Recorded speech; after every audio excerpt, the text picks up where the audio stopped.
His social media campaign, which went viral, made him a sensation.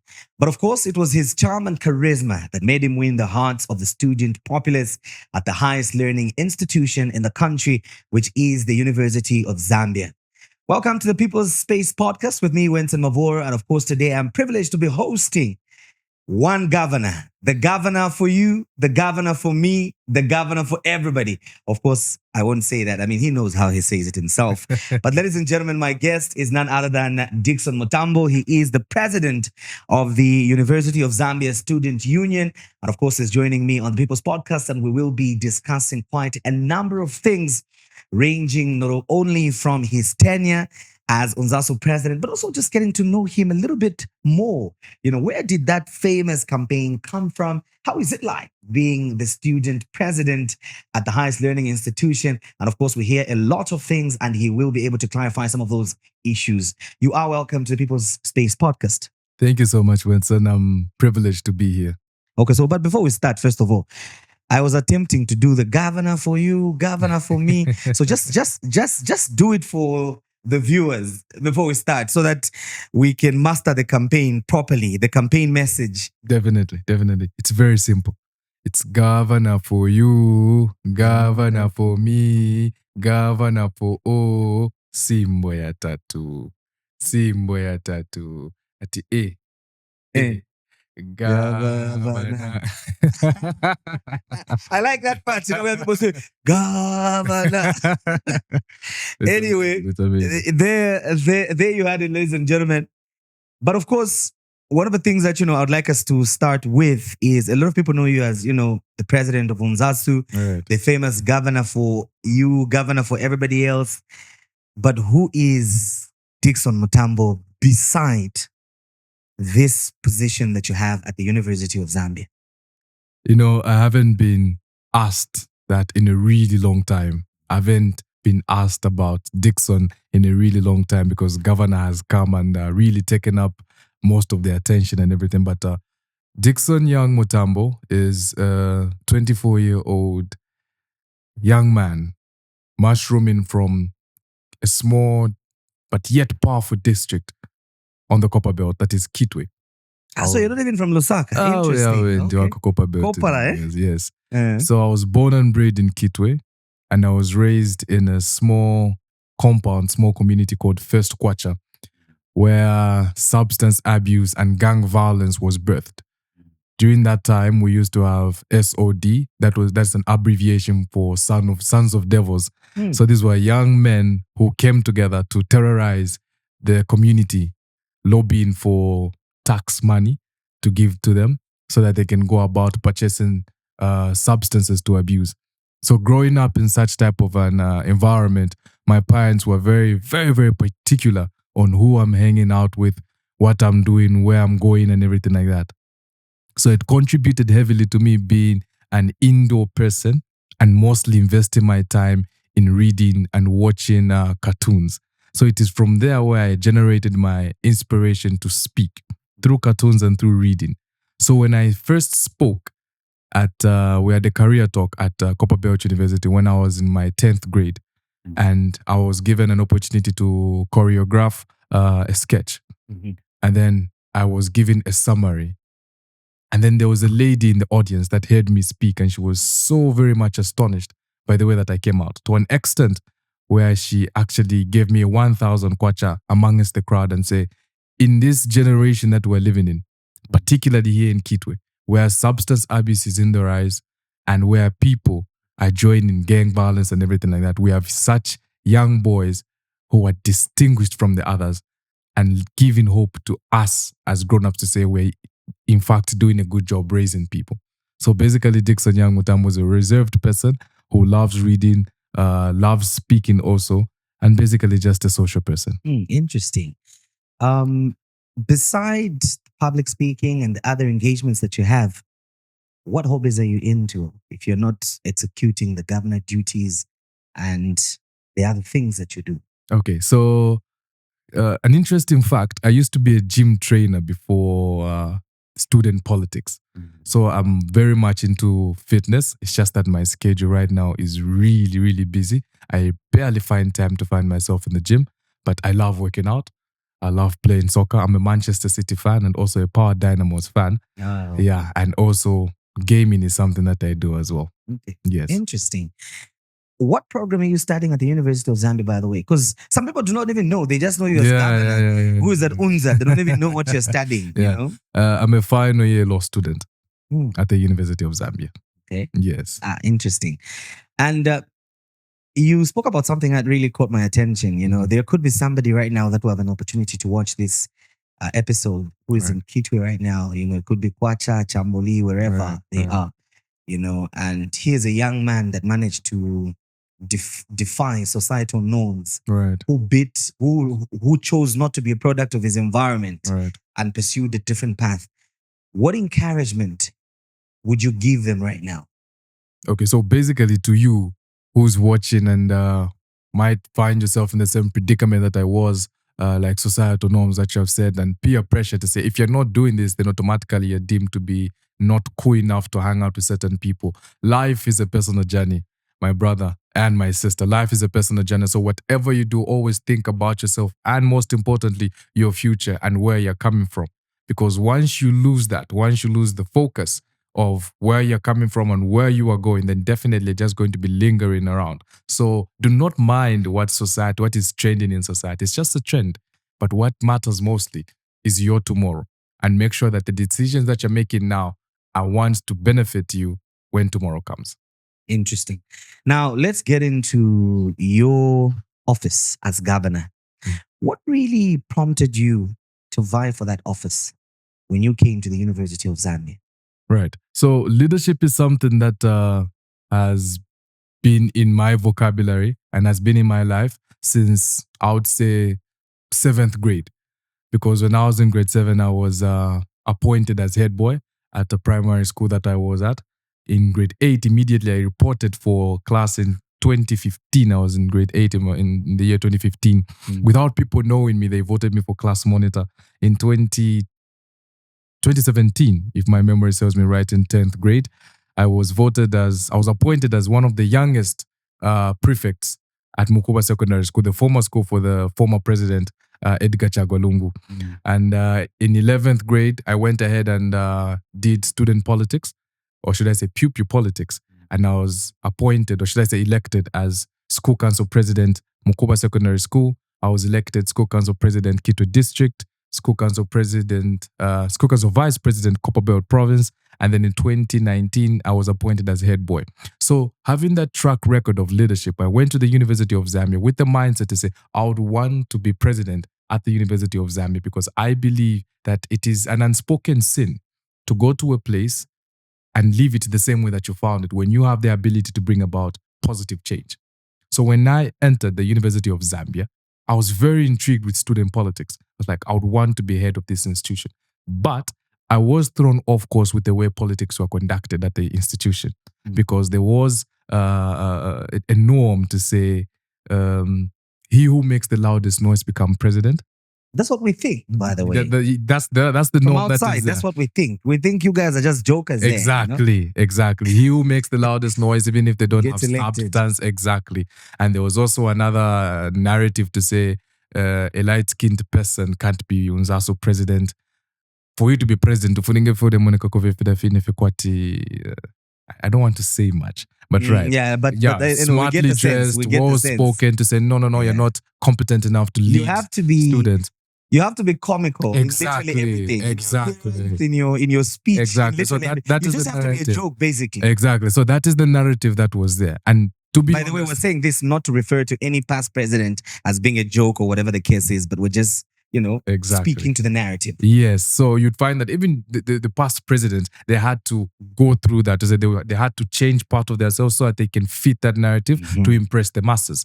You see that? So even when I came out to say, okay, I'm standing for president, I'm like, Zairokuba President Paunza, that can never happen. You see, so that those were the comments that were I was being told and everything like that. But then I sat down and contemplated to myself, say, this has been something that I've always wanted to do. So it's better I go for it. If I fail, then it will be a learning opportunity for me. I will definitely create a certain base for myself. But it will be better for me to say, okay, I tried and I failed, other than living in I wish I should have done this. I wish I should have done this. So I wanted to bring about positive change at the institution. That is what prompted me mostly to run for president at the University of Zambia. Yeah. So when you talk about positive change, I would like you to also just elaborate on what exactly do you have as your overall vision, as your goal? Have you achieved it so far? Okay. So when it comes to my campaign promises, I talked about, I think about 4 fundamental things. The first thing that I talked about was looking at students that are on self-sponsorship. You see, the University of Zambia was founded in 1966 by a founding father, Dr. Kenneth Kaunda, may his soul continue rest in peace. And it was declared to be a public institution for everyone from different grassroots levels of society to attain education, because our forefather believed to say education is the best equalizer.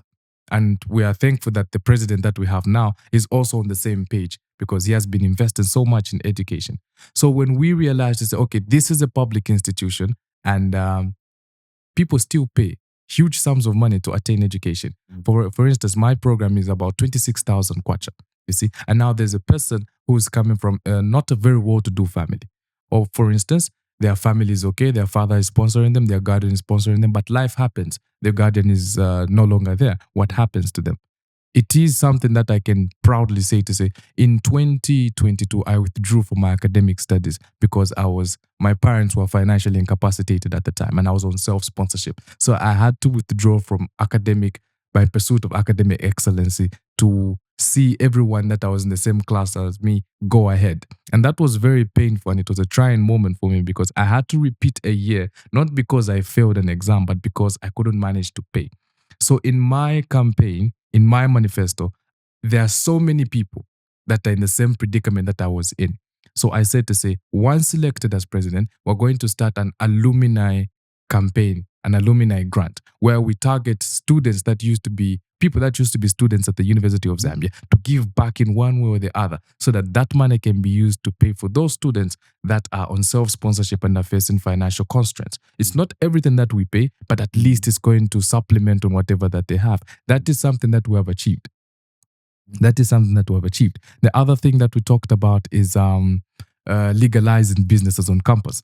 You see, gone are the days where the Zambian dream was to go to school, get good points, to be administered at the University of Zambia or CB or any other learning institution, get your degree, get employment, and it ends there. Now we're living in an entrepreneurial world where people are investing so much in entrepreneurship. So we want to legalize so that by the time students are leaving the university, they already have a well-established entrepreneurial activity, so that they don't have to wait for the government for them to employ them. Instead, they're the ones that are giving employment to the people that are outside. So that is something that is at 50% completion. It's just that UNZASU is about only 9 months. So there's only so much that we can do. And it is my prayer, if the aspiring candidate or the next president has an opportunity to hear this, finish up this project that we've started, because it is going to help thousands of students who have got entrepreneurial minds. You see, a skill can take you places where you've just dreamt about.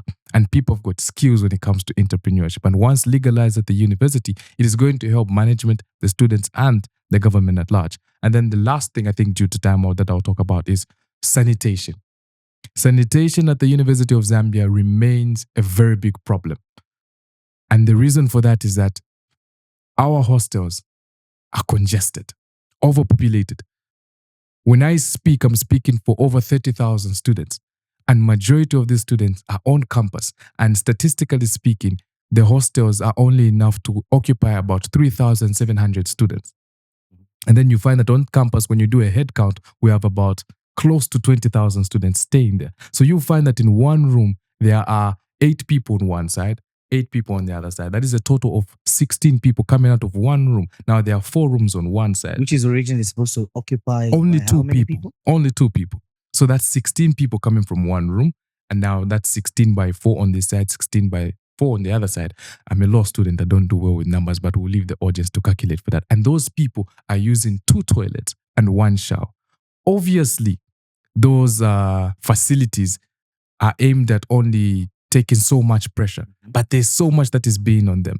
So you will find that even the past unions, when they budget to purchase these toilets and sinks and showers, you find that in a month of 2, 3, 4 months, they still go back into being in a dilapidated state. So my union is focusing on finding a permanent solution to this problem, sanitation problem, and that is to decongest the hostels.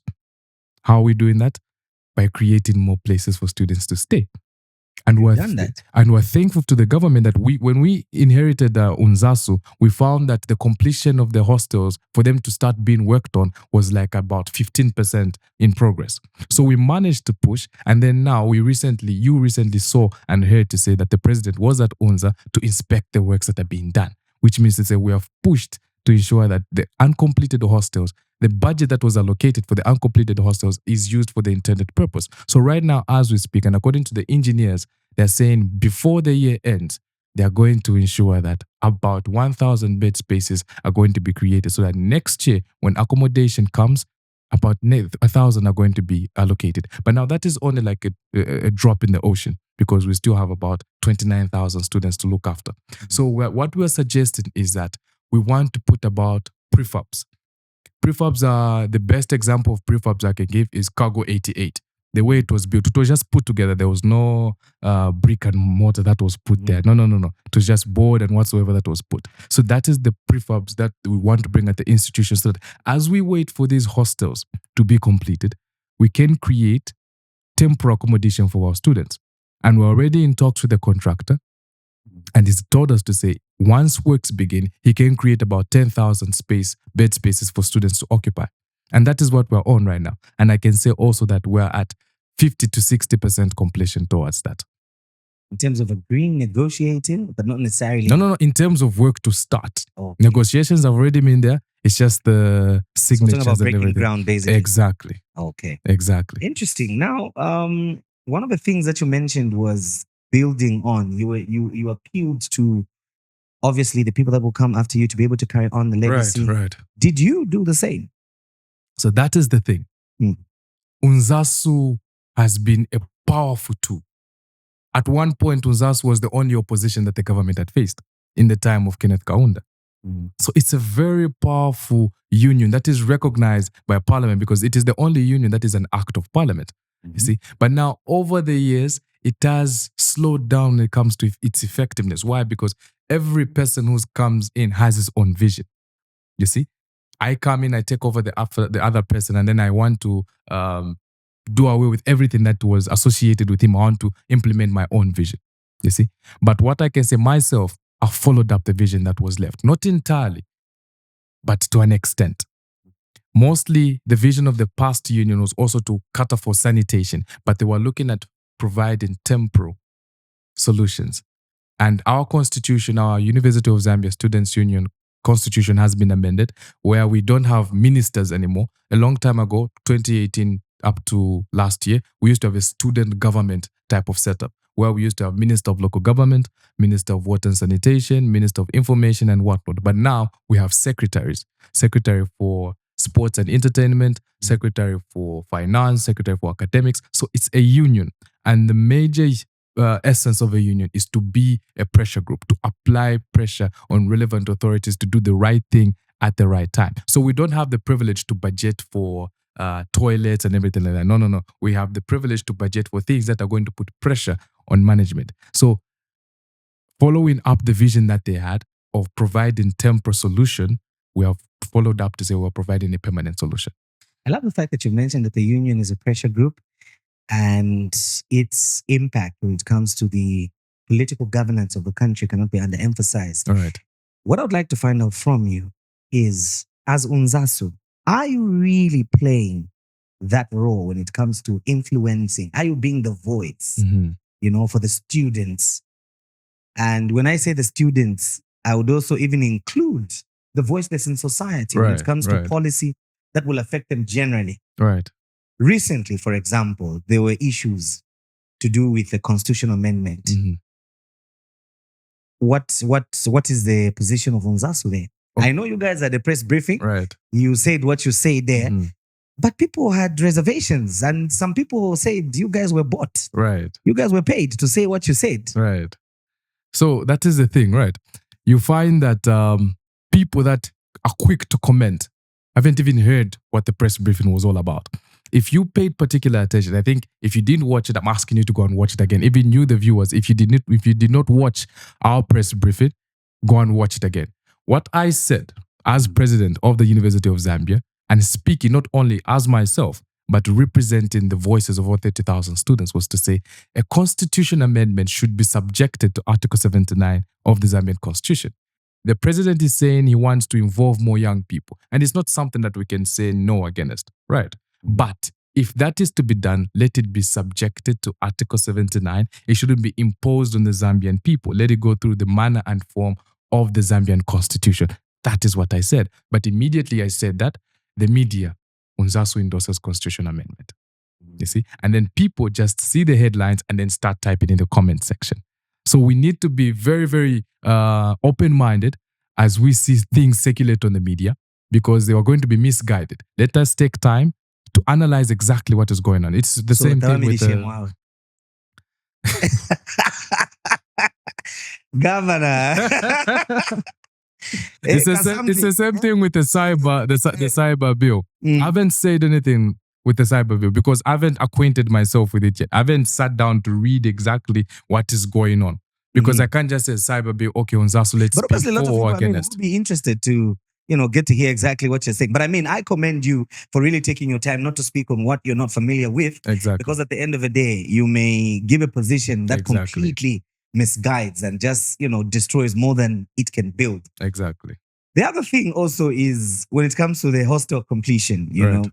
Okay, anyway, before I get to the hostel completion, the same constitutional amendment, I mean, don't you find it convenient, okay? I'm now speaking to your office, okay? Right. Don't you find it convenient or rather suspicious that all the time, a year before elections, is when all of a sudden politicians become awakened to the ills and gaps in our constitutions that need to be fixed and worked on? Why can't we do that in the second year after election of a president? It's like you being UNZASU president. You know that the toilets are not functioning properly. You know that there's not enough sanitation to cater for everybody else at the highest learning institution on Greatest Road. The moment you know that next year it's elections, that's when now you want to become active. Become very busy. We are going to build toilets. But where were you? You get it. So sometimes, don't you think that maybe as you give your position as UNZASU, maybe this is a challenge that also you should be throwing to the government as a critical voice in our political governance space to say, look, we welcome the constitutional amendment, for example, inclusive of young people, well and good. But we want you to do these things not a year before elections. Right. No, that is a very valid submission to say, I don't exactly know what government is up to with the constitutional amendment, right? Because the best person to answer why they delayed all this while a year before elections is the people that are in government and the people that were in parliament voicing out those concerns and everything like that. But to my own opinion, I would say it is a very valid submission, because even if it's a genuine thing, right? Even if it's a genuine thing, a person would just say, oh, it's a year to elections and people want to change the supreme law of the land. There's obviously something suspicious with that. Right. What are you doing? Yeah, so it's something that government officials should take note that, okay, before we do major things like this, so for instance, also the cyber bill, you see, a year before elections, that is passed. You see, even if it can be as genuine as it possibly can be, but provided that it's a year before election, we're already in a political atmosphere. Everything right now, all conversations are political. So when things are being done nearing election time, everyone is going to think there's a political motive behind it. So it's something that government officials should take note to say, okay, when we want to do certain progressions like this, we need to do it before campaigns start, before political atmosphere has come to play. You are watching the People's Space podcast with me, UNZASU, and my guest is Dixon Mutambo, UNZASU president. And of course, we are discussing an array of issues stemming from his personal journey, his leadership, what he has accomplished, what he feels may be left as legacy to be carried on by the next person, and of course weighing in on some of the issues that are happening within the Zambian governance and political space. We will take a break, and when we come back, we will continue, of course, delving into these issues, but most importantly, Remember, you always have an opportunity to win yourself amazing and fantastic prizes, especially those of you that have an opportunity to be able to watch the episodes of the People Space podcast, which are usually uploaded on social media platforms, which include YouTube under the handle the Center for Trade Policy and Development, including Facebook, whereas on platforms such as TikTok, it is CTPD Zambia and Twitter as well. So those of you that comment on this platform, on any of our episodes, and your comment garners enough reactions or tractions, you do stand yourself a chance to win amazing and various prizes, which range from t-shirts, mug cups, caps, and other fantastic memorabilia that you can secure and keep for yourselves as amazing souvenir. And most importantly, we also provide you an opportunity to have a chance to be able to meet with our guest and interact with him. As you heard, he's learned so much. Brilliant young man, fantastic journey, leadership, things that you can learn, network. Those of you that would want that opportunity, as long as you are that lucky winner, we will accord you that chance to meet our guests that we bring and interview on this particular platform. Just to have a sit down with them, catch up on life, and discuss several issues. See you shortly. Hi, everyone. My name is Jito Kayumba. I'm a special assistant to the President of the Republic of Zambia for Finance and Investment. And I'm so excited to be appearing on the People Space, the CTPD podcast that is absolutely phenomenal. And you should certainly tune in. And I've got a surprise for you that not only should you join and watch the show, but when you do share, you're going to get not only many prizes, but one of the prizes is that you get to come and have an interaction with me in my office at State House so we can talk more about ways in which we can develop this country. Now, the basis of the podcast that I'll be appearing on is really about national development. What are we doing for you, for the benefit of the Zambian people, to create jobs, to create investment and a better life? So tune in and we look forward to interacting. Welcome back to People's Space Podcast with me, Wenson Mavor, and of course, my guest is Dixon Mutambo, UNZASU president. He is here to discuss quite a number of issues relating to not only governance at the University of Zambia, but also the critical role that UNZASU plays in shaping and influencing the overall governance architecture of this country.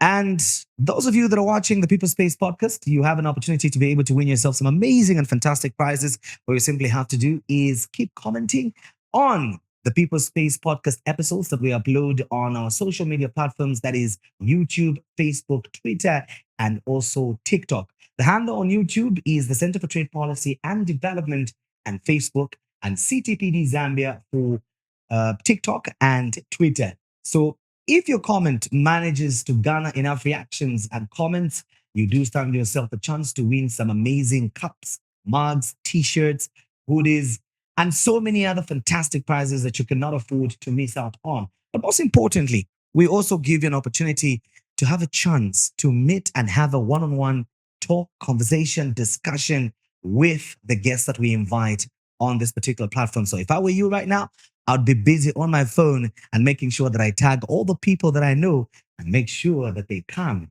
and listen to the governor for you, governor for me, and governor for all. I got it right. At least I'm halfway there, right? Absolutely. You just left out the symbol. The symbol ya tattoo, you know? But anyway, there's an important detail that we forgot to mention, Dixon. I know you're a student right now, Right. and some people say, no, why are you asking him that? He's supposed to be focusing on his education Right. and not girls. Is there any potential suitor that you're thinking the moment after graduation you may propose, or you can do that famous thing that we see people do after the graduation ceremony? The man takes the knee. Okay, firstly, that the graduation and proposing, not to take away from anyone that has ever done that, but I think that personally I wouldn't do that because I feel exhausted, right? Right, because it's graduation day. It's already a special event. I think let graduation be remembered Celebrated as on its own as a then graduation. we can do another thing that can be with that. But with the suitors and everything, I mean, I already have a girlfriend. Okay. Yes, I've had this girlfriend since 2021. So we've been together all this while. Okay. Yes. That's wonderful. So all of you that wanted to you know, maybe perhaps reach out to the governor and become the first lady. I think that door has been closed. There's already somebody who's there. No, But anyway, let's get back to our. No, Okay, let's go back to our conversation. So recently, the president was at the University of Zambia. You know, he did a tour of the student hostels, and you know, he gave some promises and everything. And for me, it's a plus. Right. At the end of the day, we cannot take away the fact that there is a significant accommodation deficit, as you clearly highlighted. Right.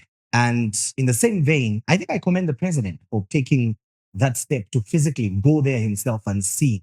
But again, the question comes, where has he been all this while? Because that problem has been there. Right. Should he come Mm-hmm. 12 months or 13 months plus or so to an election? Some people are saying, it's just a political move. Right. It's just campaign. He's just going to hoodwink students at the University of Zambia to say, Right. look, we're going to build these hostels for you and finish them. Why hasn't he finished them from the time that he came? Right. Your thoughts on that? Okay, so like I said, the political atmosphere is at par right now. Like everything is so very political. When you go have supper, you're discussing politics. When you're having dinner, you're discussing politics. When you wake up, it's politics. Everything is politics now. You see?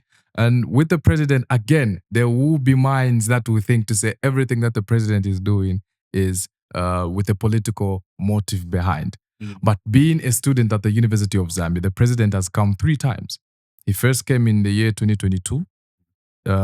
He came to renovate the hostel that he used to occupy, that is TP5.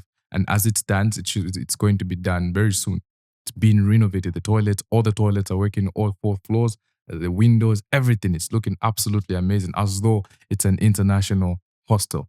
You see, it's a very good hostel. And he did give a directive then to say hostels that have been stored for over years need to start being worked on as soon as possible. He visited again in 2023. He made the same declaration. And then the third time that he came to inspect the works that were being done. I do not know where the delay went. That is why when I was giving my campaign, when I was giving my manifesto, I always made mention to say, we are going to see to it that we push the government so that they start doing the things that the president had already promised. Because when the president speaks, it's a directive. You see? So hostels is one thing. And then there are other things that the president has done since the time that he occupied office. When we talk about reinstatement of meal allowances, the increment of meal allowances itself, accommodation allowance being increased, registration fee for students that have been sponsored on government, that has been eradicated. So there's so much thing outside hostels that the president has done, which is why when I was talking about David Kaunda being passionate about education, I also made mention to say the president also, our incumbent president, is also passionate about education. Yes. One of the things that obviously cannot be ignored is the fact that being a student at the same time being UNZASU president is not an easy thing.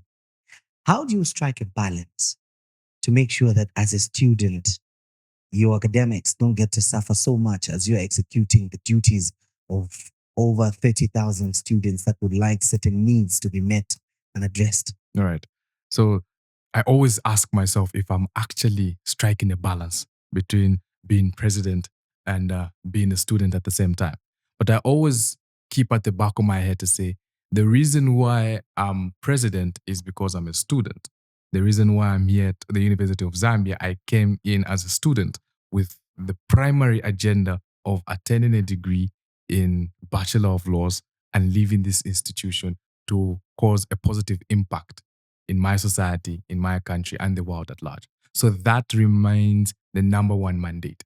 But there are times where my presidential mandate and obligation supersedes me being student. There are times where I'm supposed to meet the minister to push student agendas, and then there are classes happening. There are times where I'm supposed to go to see the permanent secretary to push a certain agenda when there's a test happening. So it is somewhat difficult to balance the two. Obviously, when one side is winning, the other side is losing out. So the more I be effective as president, the more my academic side is being affected. The more I'm being academically, the more I'm building myself as an academic weapon, the more being president is being affected. That is me logically speaking. I cannot bluntly come out to say I'm balancing the two perfectly fine. I'm perfectly okay. So I need to I like the honesty. balance to say, okay, let me do a little bit of school this side. Let me do a little bit of presidency this side. So I've scheduled the time where I get time to be president and then I get time to be a student. So immediately it's 22 hours. I lock my doors and my phone is on DND. That is me now on my academic pursuit. I'm studying all the way up into the following day. Only time I'm receiving calls if maybe there's a fire, there's a death, there's a very big accident. There are minor issues that are brought to my attention of which I can just merely delegate.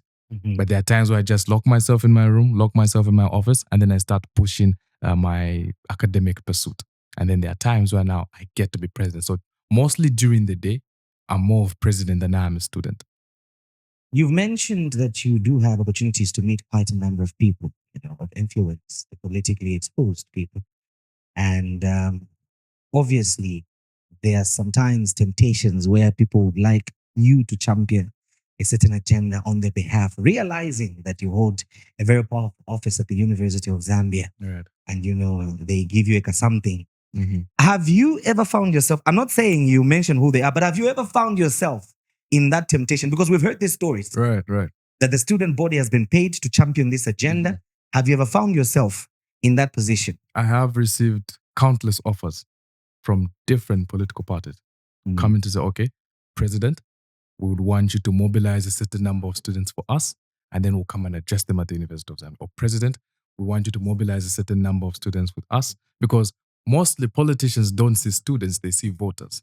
You see? So now, this is me being as a youth now to say, we are majority of our country, 70% of our population.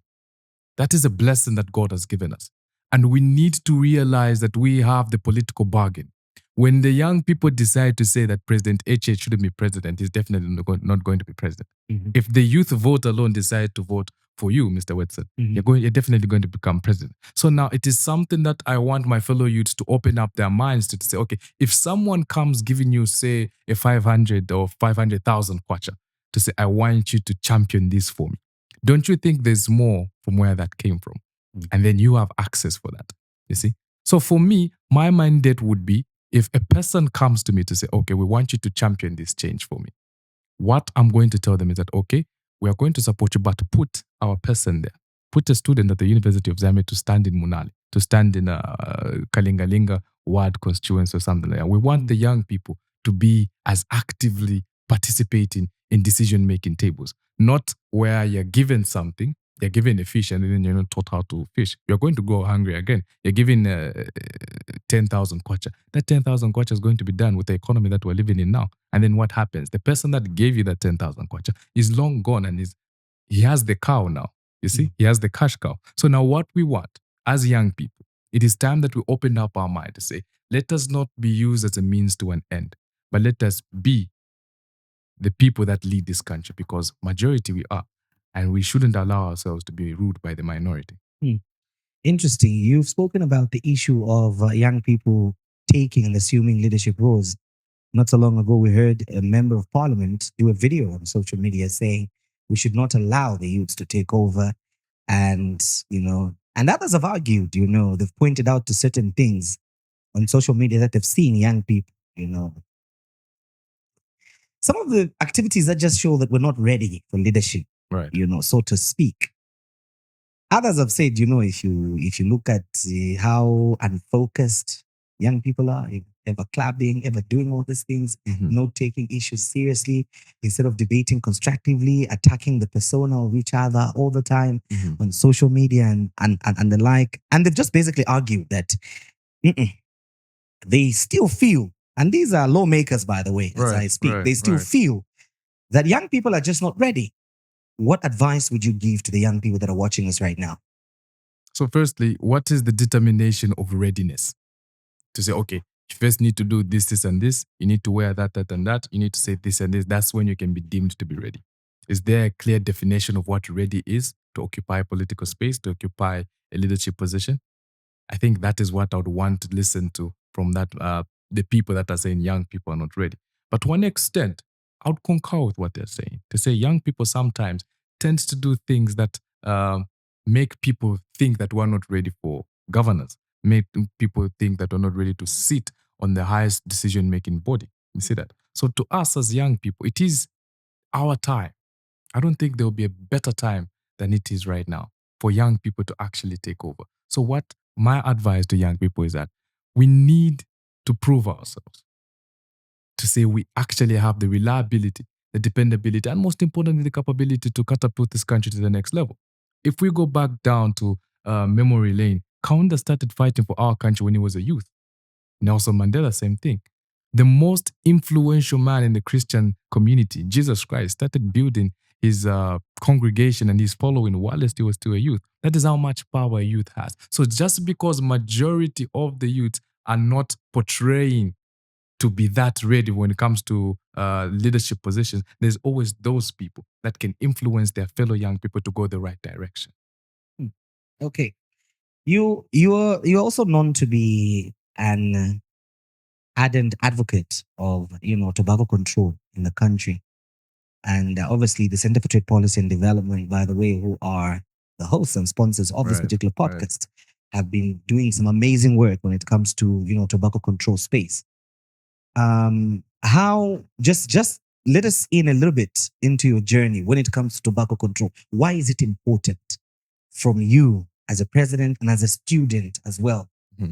So I think this issue backdates in 2017 in my 10th grade when I was doing civic education. And then there's a topic, substance abuse. And then from that particular point, I was given an opportunity to present about substance abuse, the causes of substance abuse, the effects, and what substances are normally abused.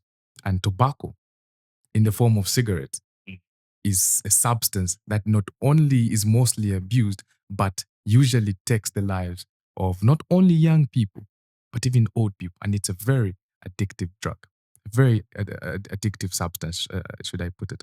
So the reason why this is important to me is because we're looking at young people, we're talking at people in different grassroots of our society, not only the compounds, not only the rural areas, but even the urban places, even the most affluent people. They are addicted to this substance. And then you'll find that they're not going to do anything productive unless they inhale that smoke. And where are we going as a country when you need a certain booster for you to work in terms of a substance? And that thing, the more you take it, the more it's shortened in your life.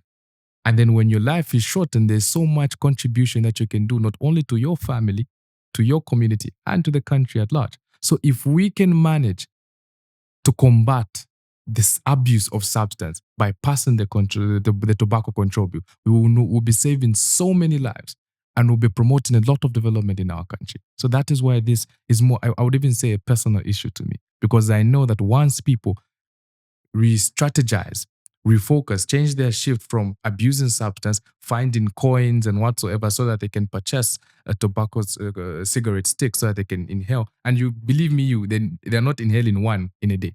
You find that someone is inhaling a maximum of even 20 in a day. That money can be used for something else to add contribution to our country. You say tobacco control is a personal issue. I've been to the University of Zambia and I've seen, a lot of my young brothers over there, Right. proudly smoking, Right. others even putting sticks on their ear, Right, like right. it's just free. What specific measures are you putting in place, Mhm. since it's a personal issue, to Right. be able to champion advocacy even at the campus, Right. on campus, to tell people like tobacco is not good for you. It's not only harmful to your health, Mhm. but it just isn't good Right. at the end of the day. Right. So again, when I was giving my presentation, I did make mention to say I was privy to research on why people do this. So to get to the why, you find that some people get to start abusing tobacco because of peer pressure. Others is because of trauma, escaping from unwanted realities and whatsoever. So which is why we're working hand in hand with a counseling center of our institution. When we identify people that are abusing this substance, we merely usher them to the counselors there who are trained and are professionals in their work. And then they'll get to understand why this person is abusing this particular stick. And in order to combat the smoking of tobacco in our premises, we are employed what we call monk police, where we have our fellow students promoting security in our campus. So it is very easier for myself, who is a student, to talk to you, who is a fellow student, because there's certain language that I'm going to speak to you that the security personnel is not going to use. You see? So I can talk to you properly to say, and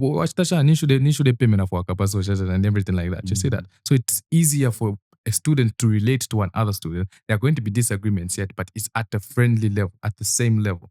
You see that? But just that other person is being given authority by management to arrest or combat anything that is deemed to be unlawful in the institution. So we have arranged the monk police. It should be launching any time from now. It should be next week, if I'm not mistaken. We're just preparing them with their uniform and everything that they need to execute the task. Okay.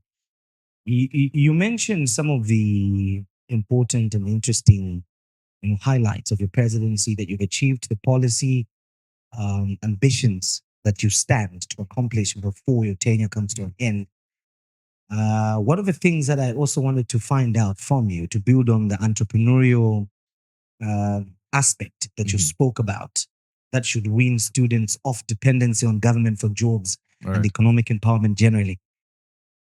There's the issue of internships, there's the issue of job opportunities, training, apprenticeship, and all these things. You, as president, have an opportunity to interact with several people, network, create connections, and perhaps create a platform where some of these can be established. Are we looking, or are you doing any of that sort, looking at creating a platform, something that will outlive you, obviously, it will remain, but this is something that students can tap into for internship, to go and learn industry, especially those that are doing technical courses, such as yours. Right. Okay, so when we talk of internship, we as a union are creating internship for our own students right there at the University of Zambia. What we are doing, as I was coming here, I was actually inspecting works. The road network at the University of Zambia is in a dilapidated state.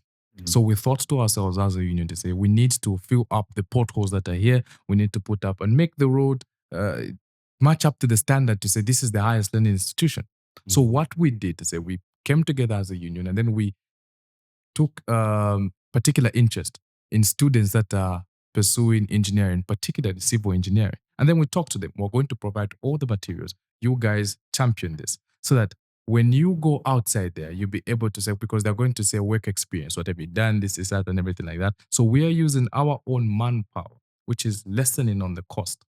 And the students that are under the civil engineering as faculty of engineering, they're able to facilitate. As I was coming here, they're working on the roads and it's promising to look as beautiful and durable as it possibly can be.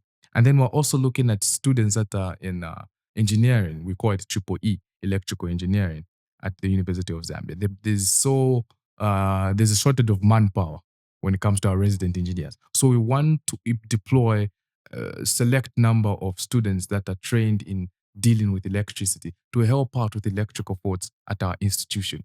Obviously, that is going to be something that is going to build up on their CV. So we're using our own manpower. We're using our own resources in the University of Zambia. That is how China has developed, because they use their own manpower. They use their own brains to develop their country. And that is the same thing that we're adopting at the university. We have so many people that are trained. We have people that can put together certain things like this, a table, and let us use our students to do that, you see? So that is just internally. Externally, what we're doing to expose our students to internship opportunities, especially students that are in our final year, like myself, is that we're engaging different companies to come have a public lecture, a career talk, and then give an opportunity for students to sign up for internships. But the problem that we're having is that most of these companies are already full.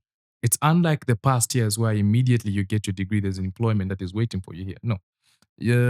2 days ago, if my memory serves me right, we had a public lecture about the Rhodes Scholarship. Rhodes Scholarship. It's a scholarship that is given to best graduating students to go and study in the UK, Oxford University. So that is something that students are now being well acquainted of. Say, okay, when I attain good grades, when I come out as one of the best graduating students in this field, in that field, I have the opportunity to travel across the sea and study at one of the most recognized universities in the world.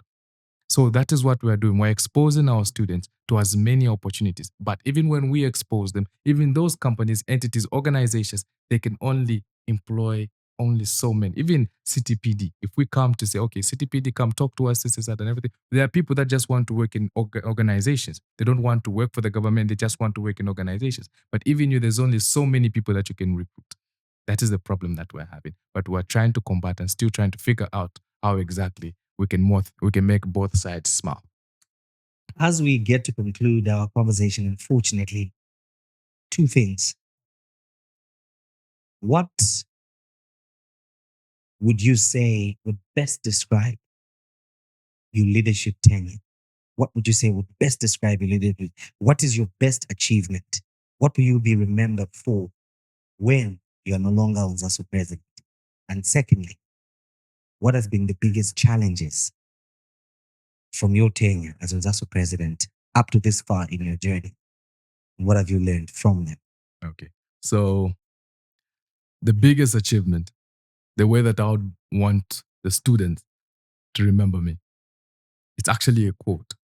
It says, the only time a community, a house, or a country can develop is when we have leaders who are willing to plant a tree and not want to benefit from its shade, neither from its fruit. The things that I'm doing, the things that my union is doing, is planting a tree that we're not even going to benefit from. What am I talking about? Accommodation. That is the biggest challenge that our students are subjected to. It is something that is very bad to be staying in a room meant for two people and then you're almost 15 and 16 or somewhere there. So it is not seen now because this is when the works are done and students are complaining about how bad the sanitation problem is, and it has always been like that.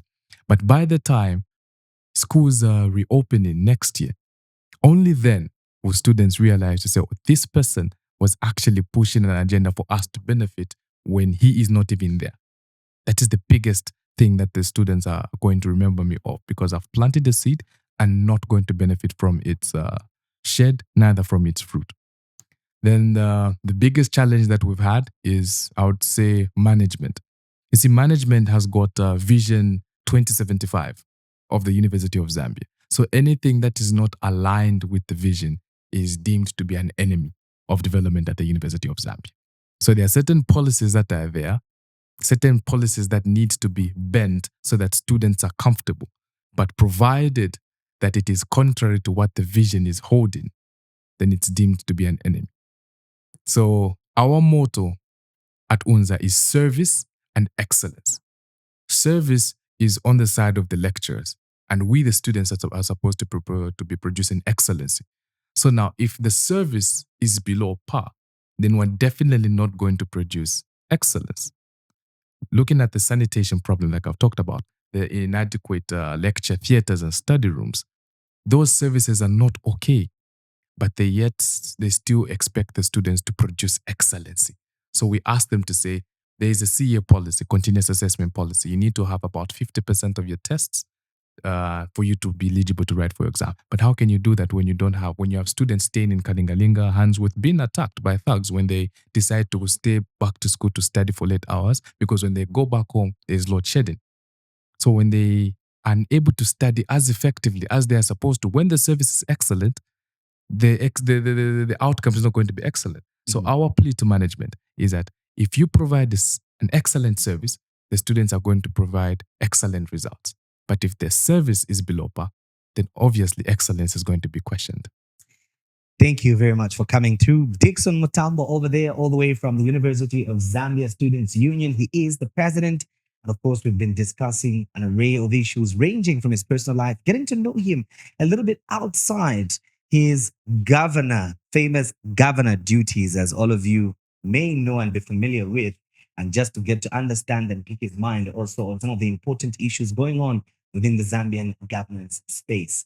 You do stand a chance to win yourself some amazing prizes by simply continuing to comment and being interactive on our social media platforms. That is on YouTube under the handle Center for Trade Policy and Development, and Facebook, on Twitter and TikTok. It is CTPD Zambia. And all you simply have to do is, when an episode is uploaded on those particular platforms, that particular comment that garners more reactions, comments, or traction will be selected, and the person will be given an opportunity to win themselves amazing prizes ranging from mug cups, t-shirts, hoodies, and various high quality apparel that you cannot afford to miss out on. But beyond that, we do also give an opportunity to you, the lucky winners, to have a chance to interact face to face with our guests, chat with them on whatever subject that you would want to interface with them over. And those are some of the opportunities that we are giving. So please do not become weary. Let's keep interacting. Let's keep talking and commenting on the Center for Trade Policy and Development People Space podcast. The name is Vincent Mavoro. Thank you for watching. See you next time.